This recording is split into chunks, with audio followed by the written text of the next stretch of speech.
how can we do that? Is that you asked that out? Or Yes, Anjali?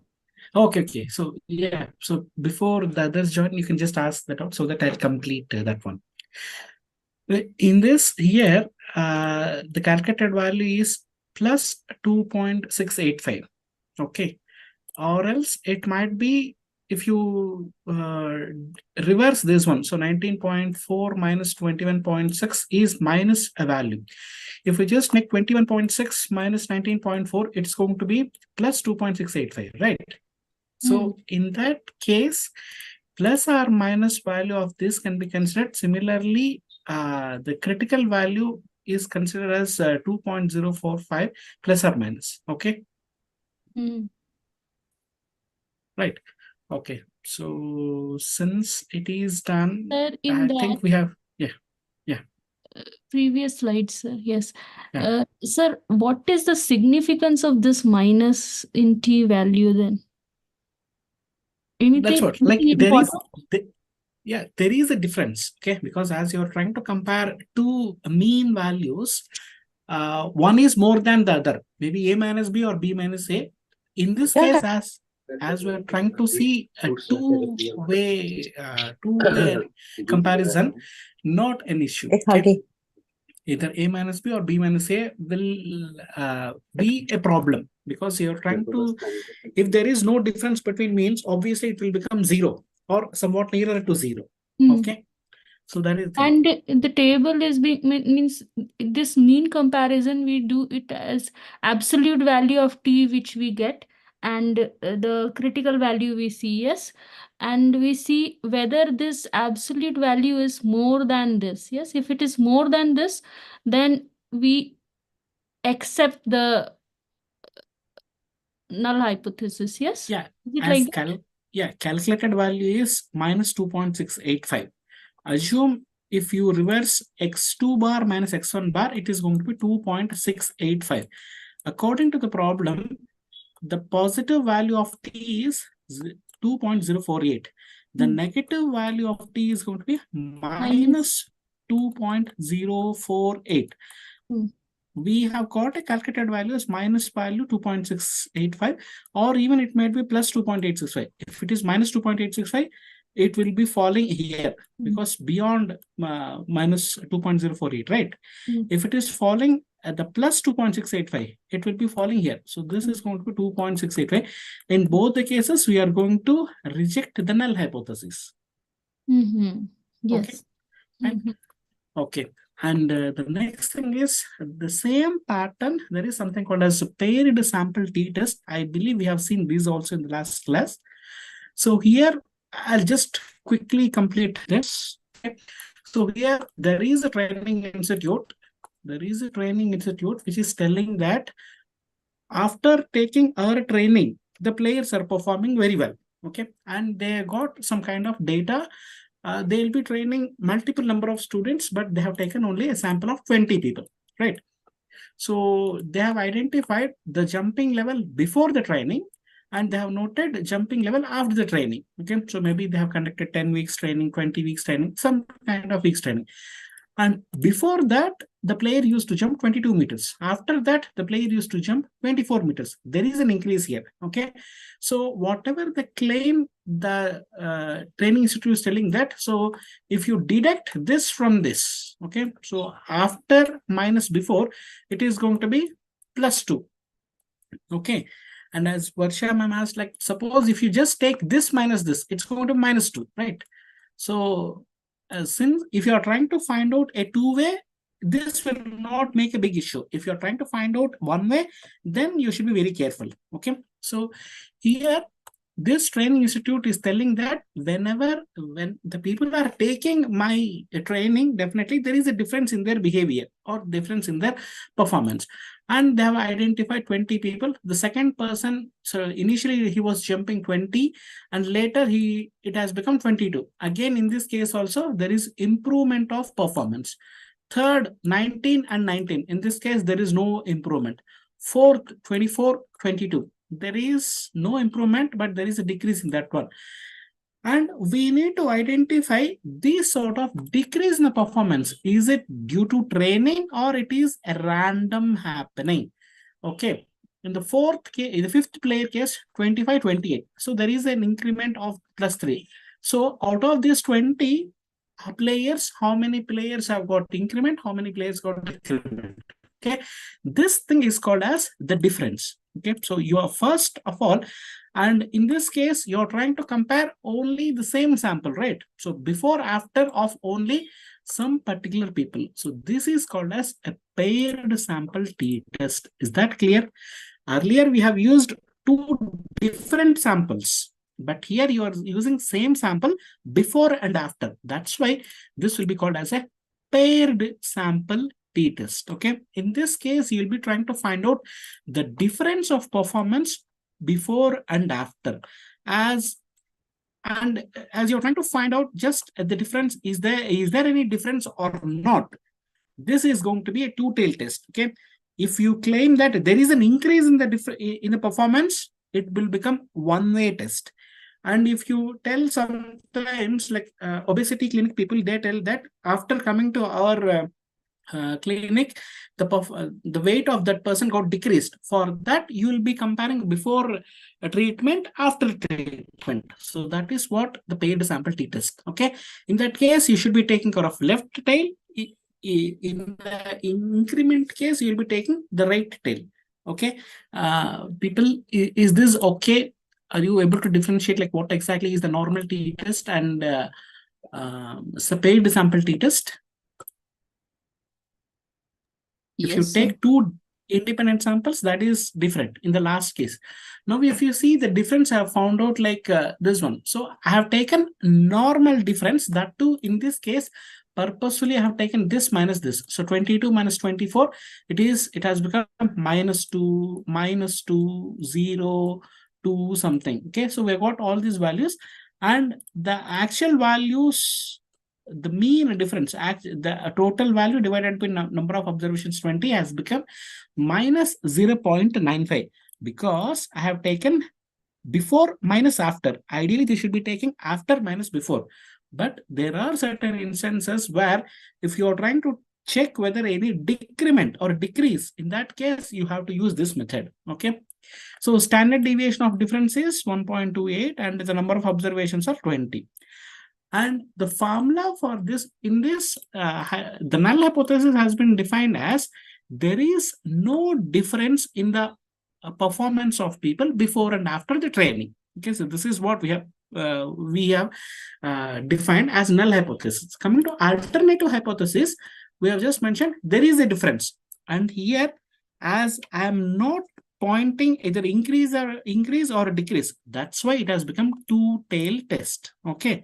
So the formula is d bar divided by s divided by square root of n, where my d bar is the average of the differences of 20 observations. Okay, I have calculated and it has got as minus 0.95 divided by standard deviation of sample divided by square root of the sample size. Standard deviation also I have calculated here. Okay. Guys, I think since we have completed standard deviation calculation, mean calculation, everything, I'm not pointing that again and again. But the Excel sheet which I'm going to share with along with this will contain the calculations of that also, right? And since it is just a straight substitution of that value, and it has become minus 3.309. If you just see the table of that value, critical value of T table, it has given us 2.093. Okay, and the value which we got as minus 3.309, it is also similar. So if it is minus 3 point something and it is minus 2.093, so minus 2.093 is the critical value, and the test statistic, the calculation of the sample has become minus 3. Or if you just reverse this one, this is going to be plus 2.093. This is the actual value which we got at the present. So 3.3. So in this case, what will you do? Either reject or accept the null hypothesis. Reject it, sir. Reject null hypothesis. That means there is a difference in the jumping level of the players after the training. So that is what we are going to say. We reject the null hypothesis. Okay, that means there is a difference. Now, obviously, my curiosity will be there. Okay, is there an increase in the performance or a decrease in the performance? So that is what a paired sample t-test with one tail. Guys, because of paucity of time, I'm taking only one example for that. And the Excel sheet which I'll be sharing will contain some more examples so that you can practice at your end. Here you see the same thing. I just changed the names so that you feel this is a separate problem. But I've used same numbers for that, almost same numbers.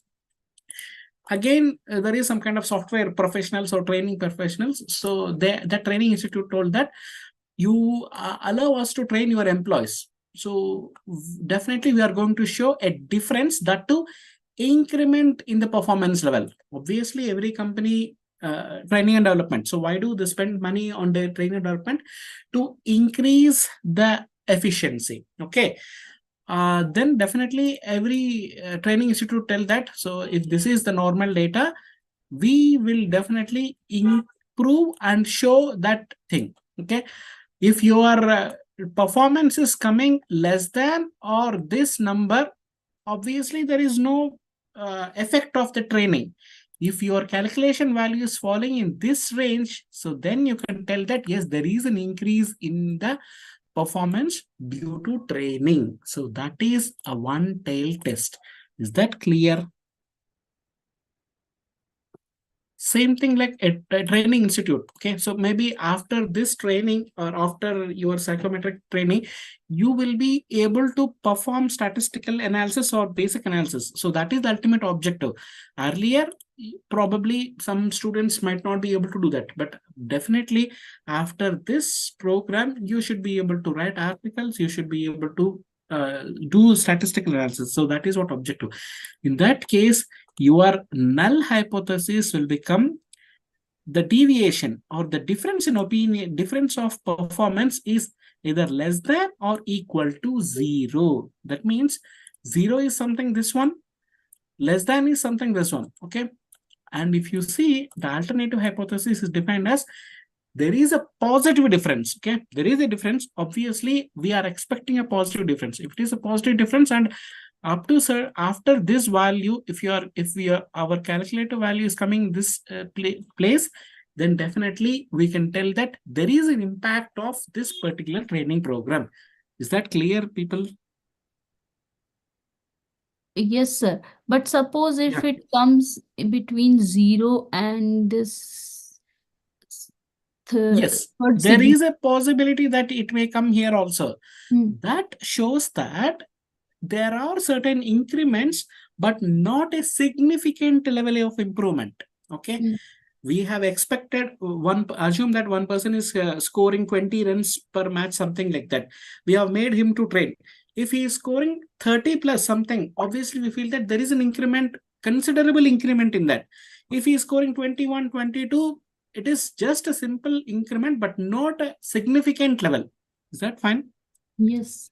Because we simply feel that even the blood pressure, 80, 120, usually that should be there. And till 150, there are chances that no problem. If it goes beyond that thing, then only that becomes a significant thing. Is that fine? So that is the thing. So there are certain times where random effects also will be there. And if it is coming in between mean to this range, it is considered to be random effect, but not a significant effect of a training. Hope you understood. Yes, sir. Fine. As I told, I have taken same problem, but here I made a comparison that since we are trying to take the right-hand side value, we'll try to observe after minus before. So 24 minus 22, all this has become a positive value. Okay, so same 0.95. In earlier case, it is minus 0.95. Here I have taken, since I have defined my hypothesis as a right-tail test, I have taken that one. You will get everything same here as positive because you have changed that, right? So it has become plus 3.309. And here you can see a difference from the previous problem. If you just see this one, here the degree of freedom critical as it is a two-tailed one. The table value is 2.093, right? Now, in this case, the table value is 1.729. So this value is 1.729. And as our calculator value is fallen here, our calculator value has fallen 3.39309. So what should we do? Do we need to accept null hypothesis or reject null hypothesis? Reject. It is a alternative hypothesis. Is there positive difference? Yes, you have to reject the null hypothesis. That means there is a significant difference in the production level of employees after training.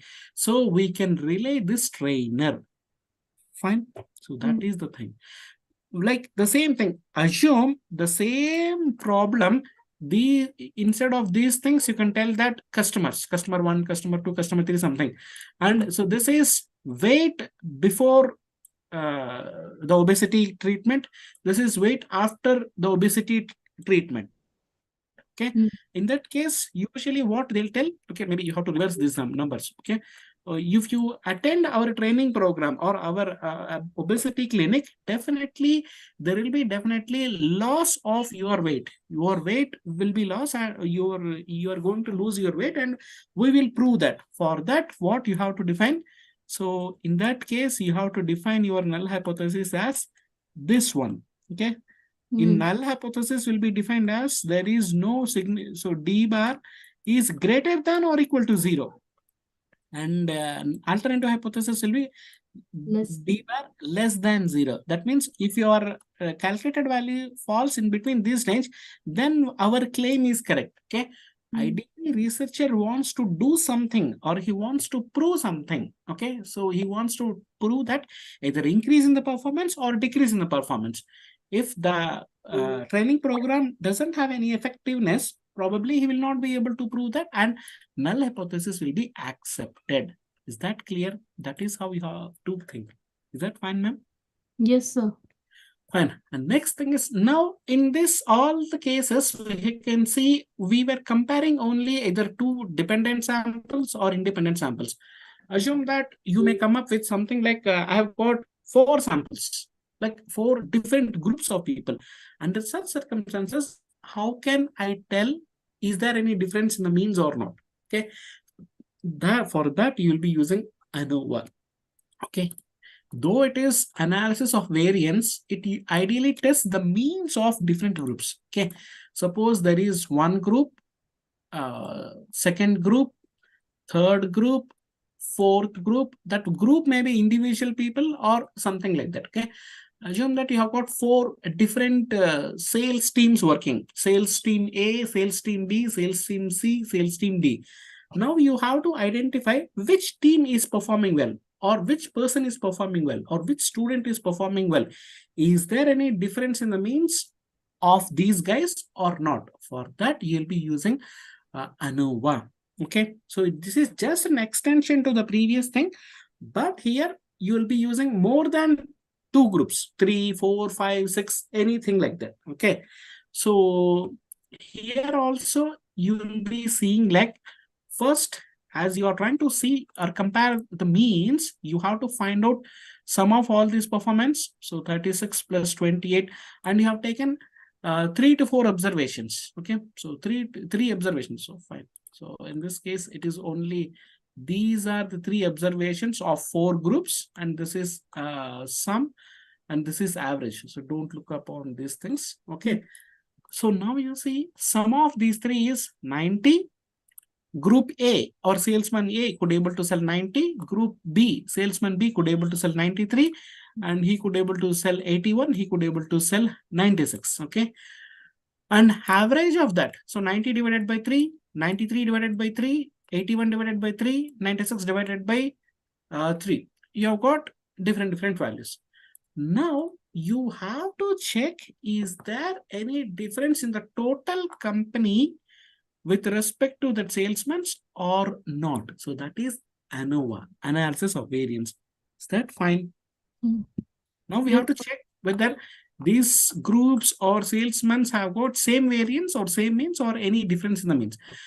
Ideally, you will be just telling that there is no change in the means of salesmen or all the salesmen has got same mean. Alternatively, we'll tell that at least one person is differing. Okay, maybe one person is differing or two persons are differing or three persons are differing.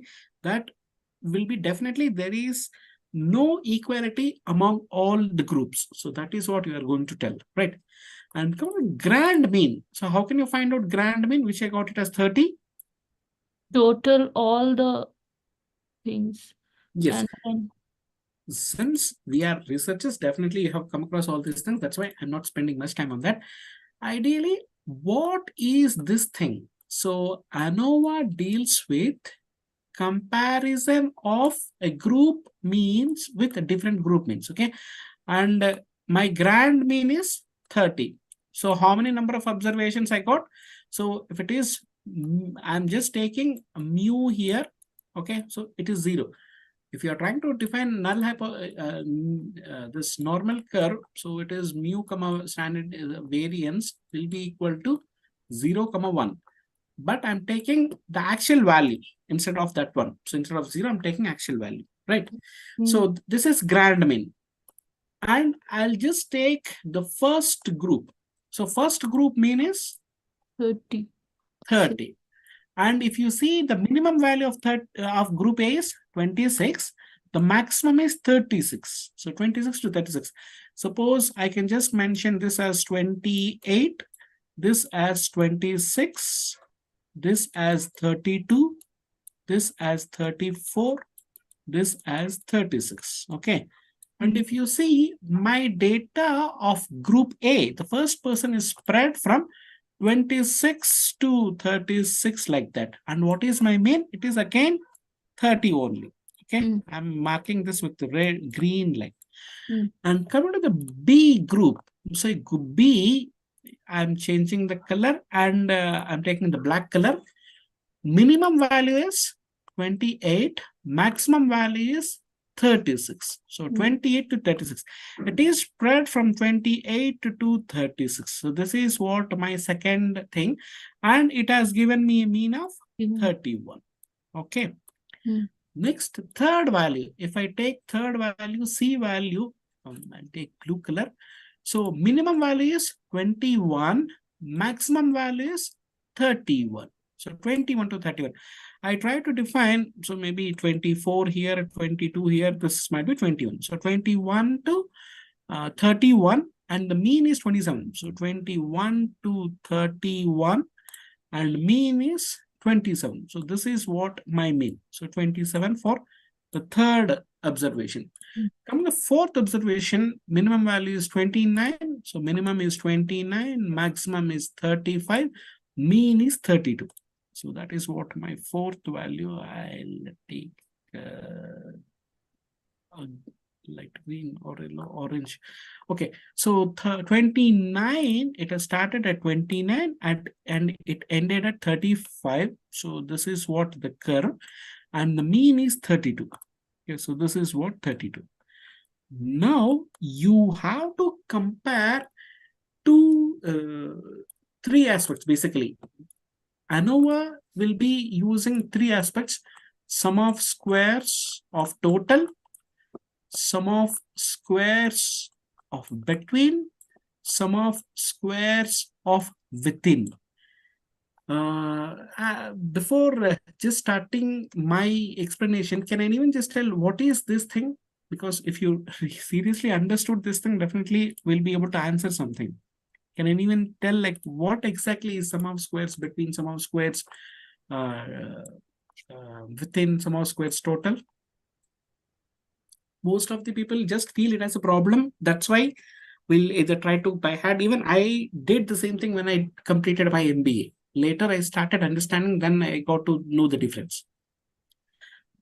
And most of the people don't even feel this is what the actual scenario. Okay. If you try to observe sum of squares of total, you are identifying the deviation from every observation to grand mean. So that is SST. Okay, so 36 minus 30 whole square plus 28 minus 30 whole square, 26 minus 30 whole square, 36 minus whole square, 21. You will be observing all 12 observations and you will be detecting from your grand mean and you'll be squaring that. So that is your sum of squares of total, right? What is sum of squares between? It tells, yeah, please. If you have answer, you're welcome. Was done something I No did. problem.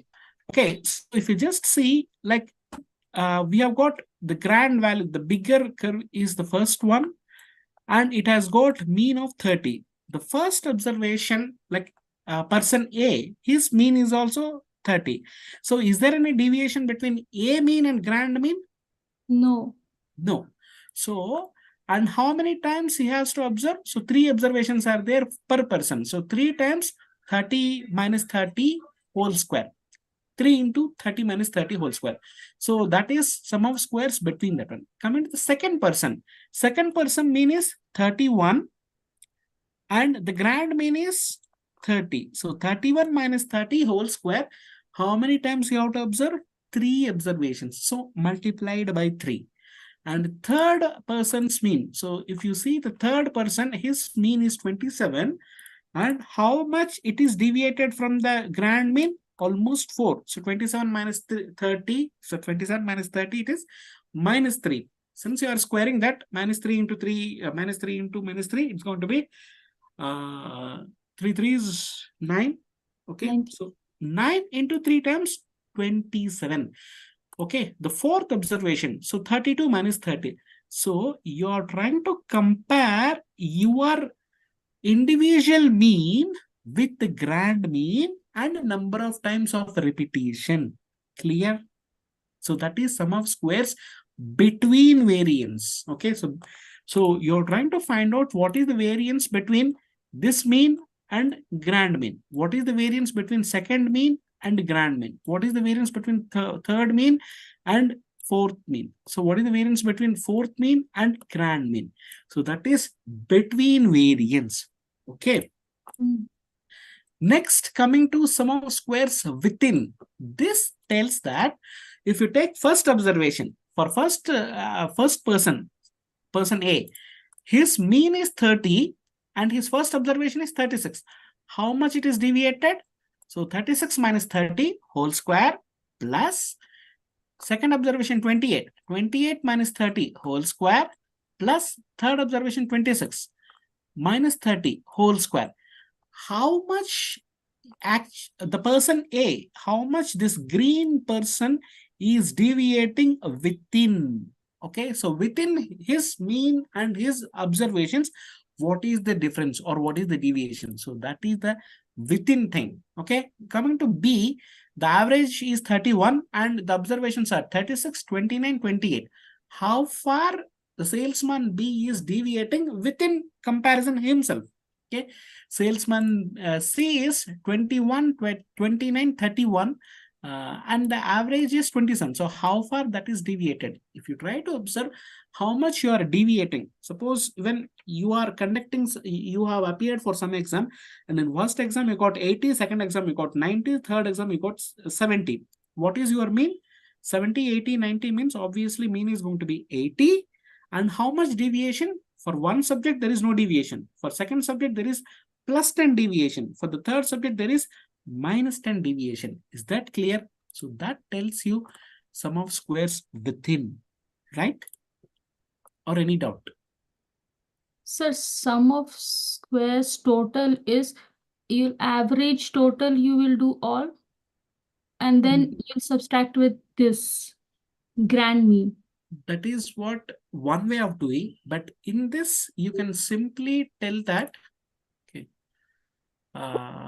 fine. So in this calculation, we'll simply tell that you'll be finding the deviation with each and every observation with the grand mean, and you'll be adding that. That's what, nothing more than that. So sum of squares of that is going to be sum of squares between plus sum of squares within. So manually you'll be doing like whatever you have to minus grand mean something. But here a simple way is you will be observing the each and every deviation with the grand mean, and you'll be squaring that.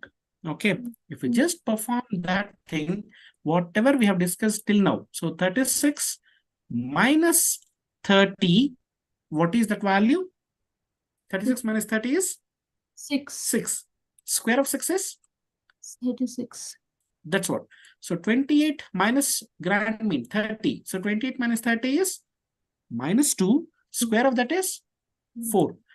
26 minus 30. 26 minus 34. Minus 4. Square of that is 16. Like that, you'll be going with all the observations. Okay. Here I have highlighted like the green color. So green color stands for A. Pink color stands for B observations. Orange color stands for C observations. Blue color stands for D observations. So this is what the observations, right? And coming to, so this I have added all that and I have made it as sum of squares total, right? And coming to sum of squares between, as I told, you have to compare A mean of A with the grand mean. So 30 minus 30 is going to be 0. Square of that is again 0. And how many times you have to repeat? Number of observations are 3. So 3 times you have to do that. It is going to be 0 square, 0 square. Coming to the observation B, second person. So mean is 31. 31 minus grand mean 30. 1. Square of that is 1. How many times you have to do? There are 3 observations. You'll be doing that 3 times. You got certain value. And the third value is the mean of C is 27. If you deduct 27 and minus 30, it is going to be minus 3. The square of that is 9. You have to perform that activity for the number of observations 3 times. In this case, you have got all observation 3, 3, 3, 3. There are certain times where you'll be getting one observation 3 times, one observation 4 times. Under such circumstances, you have to find out that many times. Okay. And last case is 32. 32 minus 30 is plus 2. Square of that is 4.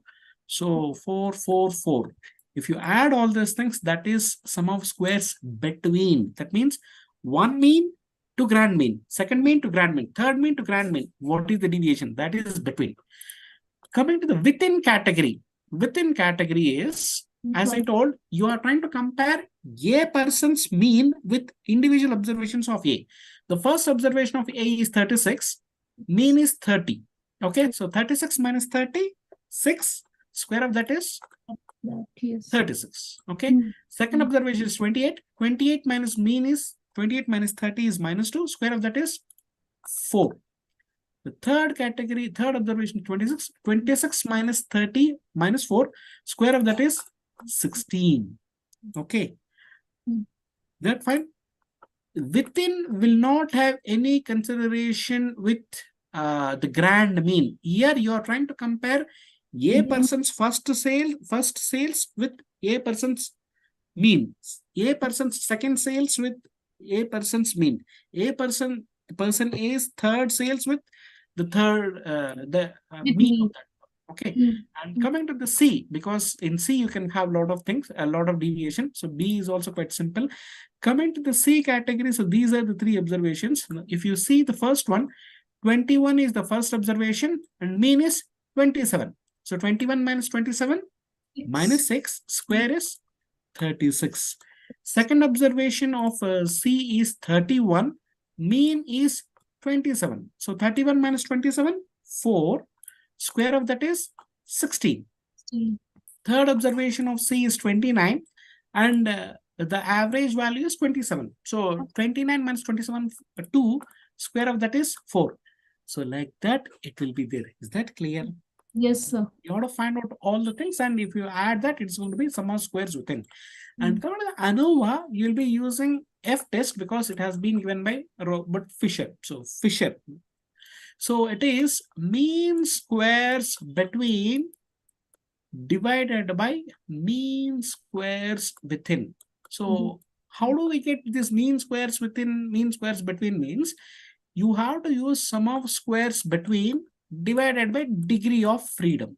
So degree of freedom total divided by sum of squares within divided by degree of freedom of the observations. And I've given something here. So degree of freedom of sum of total is, as we got 12 observations. So 12 minus 1, 11. it is 11. And in terms of between, how many groups are there here? We are trying to compare 4 groups, right?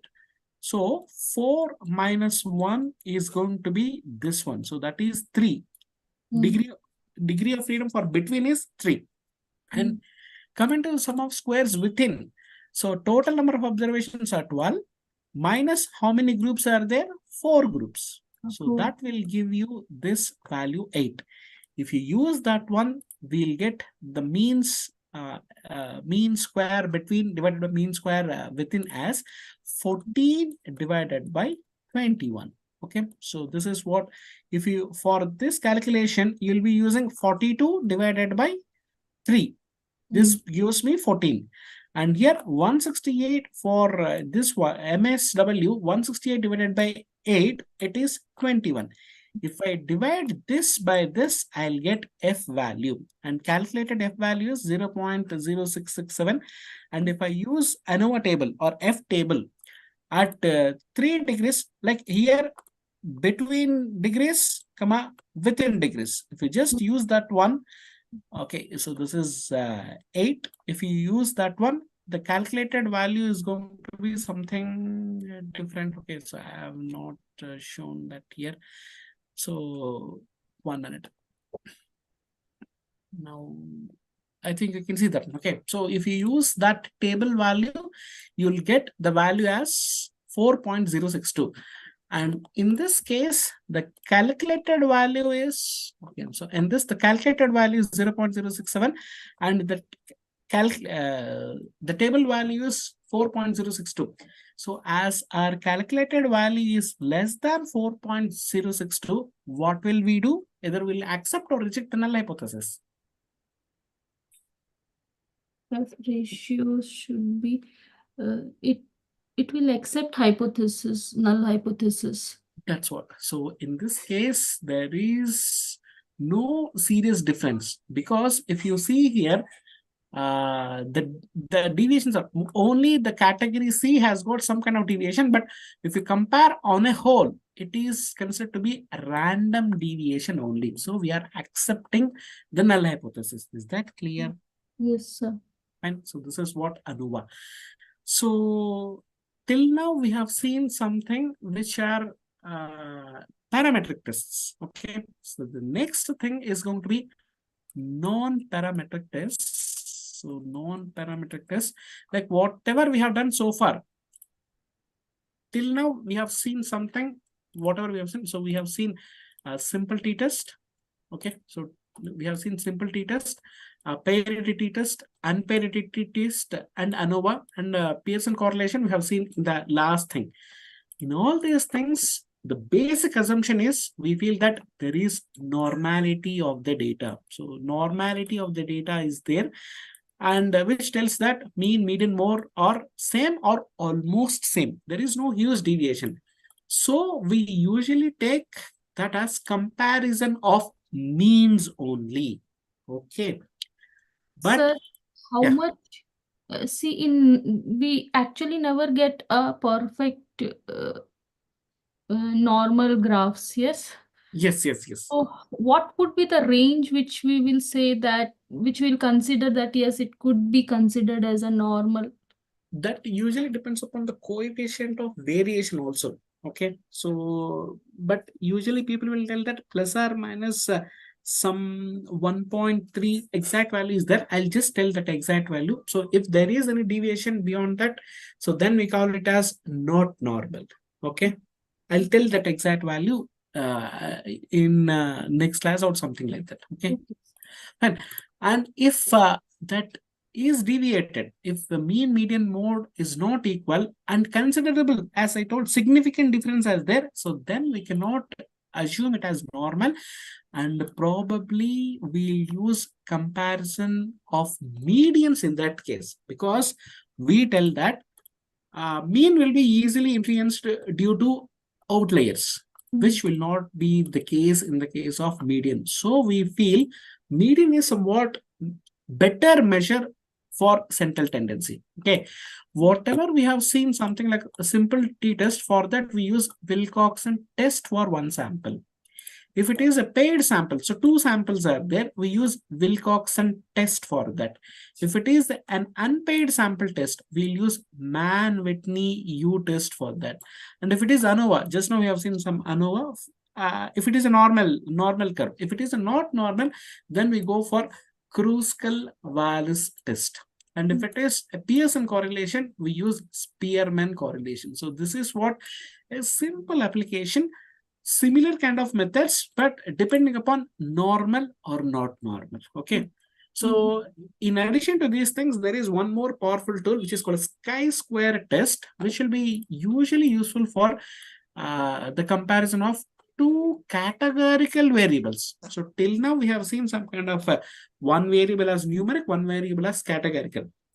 But if we were given two categorical variables, so under such circumstances, we go for chi-square analysis or chi-square tests. Okay, most of the people, like if you are trying to find out what is the difference of gender on opinion of gender on something, gender is a categorical variable, opinion is again a categorical variable. So under such circumstances, we go for chi-square test, right?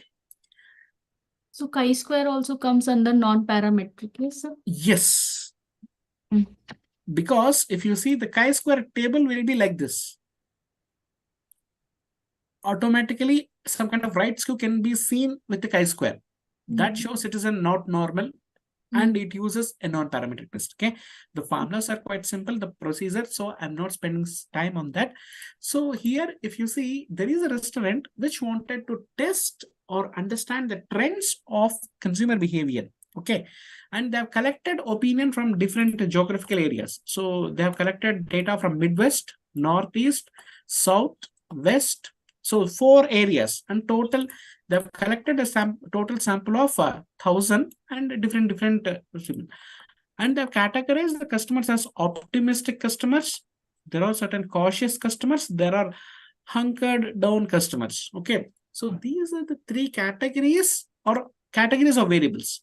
And similarly, here also you can see there are 3 or 4 categories of variables. In that case, how can we check whether is there any association or the relevance of this in this or this in this? Okay, is region is having impact on optimism, cautionism, hunkering, or something like that. So that is what they wanted to find. For that, you'll use chi-square. Is that fine? Yes, sir. Similarly, you can use male, female. So there are two options in that male, female, and how many are optimistic or something. In that case, you can tell that either behavior of the people is dependent on gender or not. You can do that category, that thing. As you're trying to find out, compare 2 categories there, 2 categorical variables. So as I told, usually the null hypothesis will have no significant relationship. Okay. So here they have mentioned that there is no significant relation between consumer segment and geographical region. As you're trying to find out, is there any impact of geographical region in this one? Okay, so probably we'll simply tell that Indians are more, Indians will give more value to traditions. Other country people may or may not. Okay, in that case, you try to see no difference of area and this sort of traditional beliefs. And in alternative hypothesis, we assume that there is a difference of there is a difference of consumer segment and geographical region. Similarly, traditional behavior and geographical region. So North Indians behave something, South Indians behave something like that. So that is what no difference, and there is a difference. And expected frequency will be finding by using row total into column total divided by grand total. So for first observation for Midwest, for 60 in the place of 67, you'll be using row total as 213, column total of 251 divided by 1000. That will give you a table called as contingency table with these values. So these are calculated values. So these are observed values. In the earlier case, these are calculated values or expected values or expected frequency values. The next step is you have to find out observed frequency minus expected frequency whole square divided by expected frequency. Is that clear? Since this is defined in the procedure, I'm not going to deep. Is that fine, ma'am? Yes, sir. Fine. So now the sum of all these values. So I've calculated the deviation. Finally, I got some value as these 3.43, 0.151, something like that. If I just add all these things, my total value has become as 6.687, right? And degree of freedom is number of rows minus 1 into number of columns minus 1. As I've got how many rows? Optimistic is 1 row, caution is 1 row, heart hunkered down is 1 row. So 3 minus 1 into number of columns. Midwest is 1, northeast is 1, south is south 1, and west is 1. So 4 minus 1, it is 3. So 3 into number of rows minus 1 is going to be 6. I have to check my table to check whether what is this particular value. Okay. At 95 degrees, usually as I told, confidence level 95 degrees or significance level 5%. Okay. That 5%, if you use that one, the calculated value is coming to be 12.592. Okay. Sorry, this is stable value. So calculated value is 6 point something, and the calculated value is 12.592. What will we do? Suppose as this is a chi-square. So this is a chi-square. It is not a normal curve, unlike the previous curves. So this value has become 12.592. This is the critical value. But this is going to be rejection region for null hypothesis. But calculated value has come it as 6.687. What shall we do? Do we need to accept or reject the hypothesis? Accept it because it is less. Exactly. Calculated value has come less than the critical value. Only with 2 categories, this will become reverse, especially in non-parametric tests. So that we'll see in the next. Till this is it fine? Yes, sir. Okay. So I have got some problems for you to solve this one. Okay. So I'll show that one. And the second thing is rank order correlation. So and he is Charles Edward Spearman. So who has given the concept of rank correlation for non-parametric values. Okay, Spearman. And so this is what this is what any doubt? Okay, so this is what the procedure to find out that one, and I'll be sharing this so that you can see it. Especially this will be used to find out the difference of opinion because of ranking or thing. Okay. If you see something like there is some kind of food item, so there is some kind of food item wherein that has been ranked by okay, so that has been ranked by different people. Okay, so different categories of, so there are 2 categories of people who have ranked that one, so who have given marks for that. Okay, so there is some kind of nutrition expert has given some marks for 15 food items or items, and the housewives also have given something.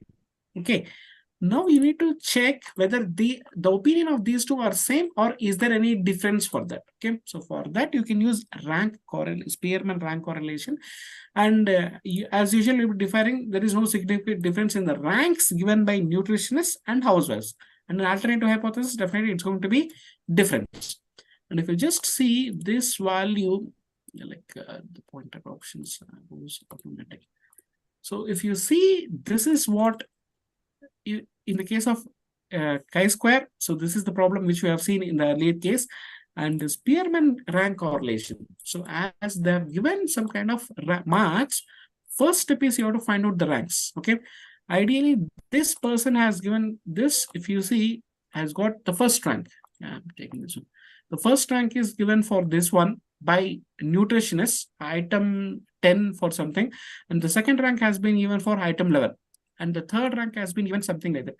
And here there are certain changes for that. Okay, so new housewives have given different ranks, and But for the first rank, I think both have given the same ranks. Okay. Second rank has been given by housewives to item 4, but which is different for this one. If you try to find out this one, next you have to find out the difference. Okay. So here, this is what the next table, coming to this table, this minus this. So 13 minus 11 has become 2. 9 minus 12 has become minus 3. 3 minus 8 has become minus 5, like that. So I've found out all the deviations of all these things, right? Next, you have to square that one. So 2 square, 3 square, 5 minus 5 square, 4 square, 1 square, 2 square, lot of things. Okay. If you try to add all these things, that becomes sigma d square. Okay. So in this formula, rho value is equal to 1 minus 6 sigma d square divided by n into n square minus 1. Here, we have found out d square value here. And how many observations? There are 15 observations. So 15 observations into 15 square minus 1. If you just calculate, it comes to be rho value is 0.7357. There is a positive correlation. Okay.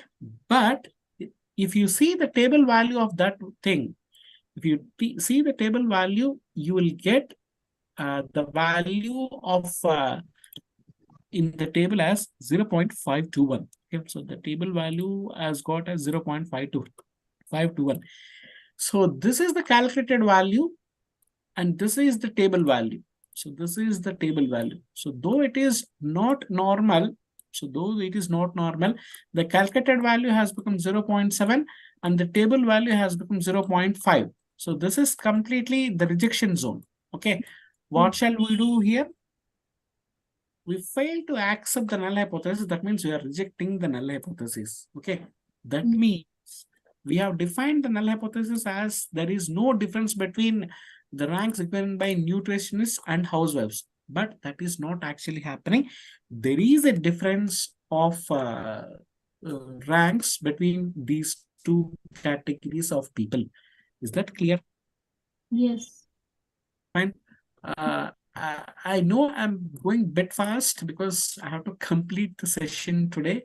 And since it is some kind of extension to the parametric test, I'm taking liberty to take some kind of fast thing. Is that clear, or any doubts? Or is that any problem? Or can I assume that this fast is okay? Because I've got 4 more tests which I have to complete today. Is that fine? Or Farah ma'am, is this fine, or can I just take one more session? Yes, sir. It's up to you, sir. Do you want to take one more class? It's okay, sir. We are scheduling their exam next week. So it's okay, sir. Okay. No, because no, it's not a completion of my syllabus, because I could not engage the complete time in the last weeks. Yes. Because of that, it has got something. Because even the students should feel comfortable and confident. Like Correct, if sir. they're Correct. attempting that exam, they should be feeling that I know this concept. Correct. Okay, so is there any possibility that can I take one more session? Because if I just take Sure, one more sir. session, I'll be able to complete that one. Sure, sir. Sure, sir. If you're comfortable, you can take one more class, sir. That's all. Because today I have completed this. One minute, I'll check. Like chi-square is done, rank order is done. Because I need to complete 4 more tests, and definitely I need student to either not student. I need the other person should be confident while going for exam. So I need Correct. one more session on Wednesday. Will that be fine? Yes, sir. That is fine, sir. That is fine. Fine. So in that case, I'll spend some more time to explain this. Okay, because Okay. I feel definitely I'm somewhat hurry in explaining this. Like Varsha ma'am, I think you are here, right? Yes, sir.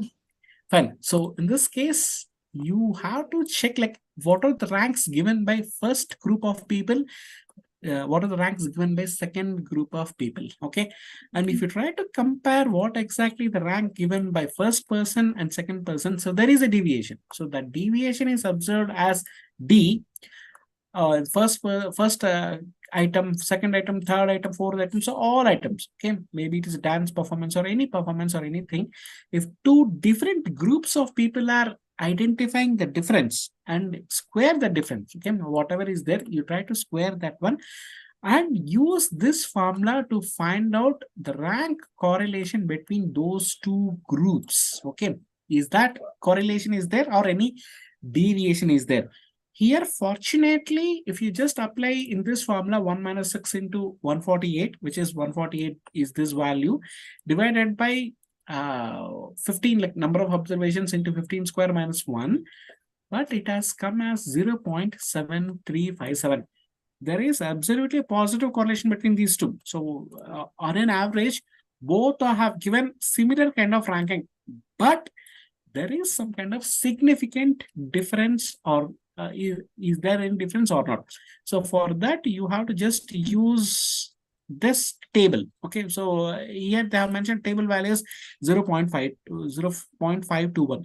If you just see the table values for even this is the chi-square table, because I just wanted to show this also. In the last case, we have accepted or rejected one kind of thing. But if you see here, as it is rank correlation, so Spearman table.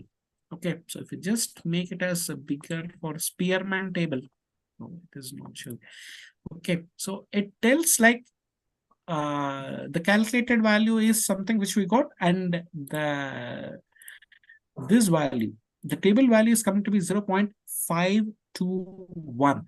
So as calculated value is more than the table value, we will not be able to accept the null hypothesis. Okay, that means we are rejecting the null hypothesis, and we feel that there is a difference of opinion between these guys and these guys. This is how rank order correlation will be done for the purpose of hypothesis testing. Clear? Yes, sir. Right, and man-meeting tests, some other tests are there, so which will complete maybe in 40 minutes. You'll be able to complete that one. Okay, anyhow, I'll be sharing this PPT with Farah ma'am, so that now only she'll be sharing that with you, so that today, tomorrow, you can just go through that, and you can come with some kind of preparation for the next class. Right? Yes, sir. Fine. Okay, so thank you for your patience, and I'm a bit sorry because after 8:40 I've become very fast. So fine. Okay, so thank you. So for today I'm done with my class, sir, and I need one more class for the completion of the syllabus. Maybe you'll permit me to complete the session by taking one more session. Okay, sir. Okay, sir. So thank you very much, sir. So good night, sir. Good night. Ma'am, good night, ma'am. Good night, sir. Thank you, sir. Thank you, Thank you. student. Thank you. Take care, sir. Yeah.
Sir, are you there?